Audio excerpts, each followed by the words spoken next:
చూస్తే తెలంగాణ కోసం పోరాటం చేసింది విద్యార్థులేనని బీజేపీ ఆర్మూర్ ఎమ్మెల్యే పైడి రాకేష్ రెడ్డి అన్నారు.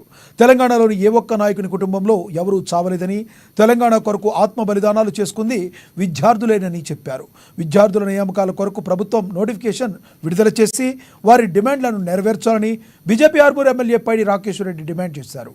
ఓయూ ఆర్ట్స్ కళాశాల న్యూ సెమినార్ హాల్లో ఓయూ జేఏసీ, టీఎస్ జేఏసీ, నిరుద్యోగ జేఏసీ ఆధ్వర్యంలో నిరుద్యోగ విద్యార్థి రౌండ్ టేబుల్ సమావేశం నిర్వహించారు.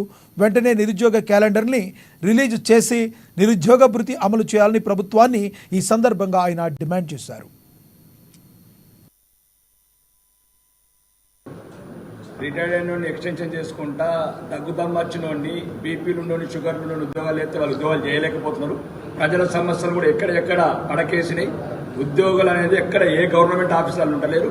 మొత్తానికి మొత్తం మీరు కోరుకున్న గ్రూప్ 2, గ్రూప్ 3 ఉద్యోగాలు పెంచే కాకుండా మొత్తానికి మొత్తం రేవంత్ రెడ్డి గారు పీసీసీ ప్రెసిడెంట్ ఉన్నప్పుడు ఏదైతే దొంగ వాగ్దానాలు చేశాడో, అబద్ధాల వాగ్దానాలు చేశాడో, ఇవి నిజం కావాలంటే అప్పుడున్న పేపర్ ఫుల్ పేజ్ యాడ్ ఇచ్చారు చూడండి. మొత్తము 2,50,000 ఉద్యోగాలు భర్తీ చేస్తామని చెప్పారు. ముఖ్యంగా తెలంగాణ రాష్ట్ర కాంగ్రెస్ ప్రభుత్వం ఏర్పడిన తర్వాత గవర్నర్ ప్రసంగంలో క్లియర్గా మెన్షన్ చేశారు. ఫిబ్రవరి 1 నాడు మెగా డిఎస్ చేసి 50 లక్షల ఉద్యోగాలు, 50,000 ఉద్యోగాలు మరియు 6 నెలల్లో 2 లక్షల ఉద్యోగాలు. ఈ 6 నెలలు అయిపోయింది, ఫిబ్రవరి 1 అయిపోయింది.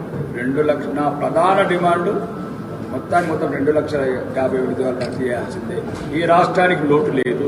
3 లక్షల కోట్ల బడ్జెట్, అన్ని రకాలుగా ప్రజాకర్షణ పథకాలకు వచ్చినప్పుడు నీ బడ్జెట్ నీ రూపాయి జమ చేసుకుంటామని చెప్పిన నిన్న ఆర్థిక శాఖ మంత్రి గారు బిడ్డల రక్తాలతోని, బిడ్డల త్యాగాలతోని తెలంగాణ అనే పదం అస్తిత్వం.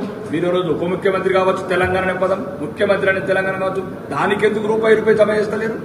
ఎవరి గురించి వచ్చింది తెలంగాణ? బిడ్డలు ఉద్యోగాల గురించి కోరుకున్నారు. మేము చస్తే ఉద్యోగాలు వచ్చాను తప్ప రేవంత్ రెడ్డికి ముఖ్యమంత్రి, రాకేష్ రెడ్డికి ఎమ్మెల్యే పదవి, ఏం నరేందర్ రెడ్డికి సలహాదారుడు పదవులు వస్తాను చావలేదు. బిడ్డలు రిటైర్డ్ అయిన ఎక్స్టెన్షన్ చేసుకుంటా దగ్గుదమ్మచ్చినోడిని, బీపీలుండోని, షుగర్లుండోని ఉద్యోగాలు ఎత్తే వాళ్ళు ఉద్యోగాలు చేయలేకపోతున్నారు. ప్రజల సమస్యలు కూడా ఎక్కడెక్కడ పడకేసినాయి. ఉద్యోగాలు అనేది ఎక్కడ ఏ గవర్నమెంట్ ఆఫీసర్లు ఉండలేరు. మొత్తానికి మొత్తం మీరు కోరుకున్న గ్రూప్ 2, గ్రూప్ 3 ఉద్యోగాలు పెంచే కాకుండా మొత్తానికి మొత్తం రేవంత్ రెడ్డి గారు పీసీసీ ప్రెసిడెంట్ ఉన్నప్పుడు ఏదైతే దొంగ వాగ్దానాలు చేశాడో, అబద్ధాల వాగ్దానాలు చేశాడో, ఇవి నిజం కావాలంటే అప్పుడున్న పేపర్ ఫుల్ పేజ్ యాడ్ ఇచ్చారు చూడండి. మొత్తము 2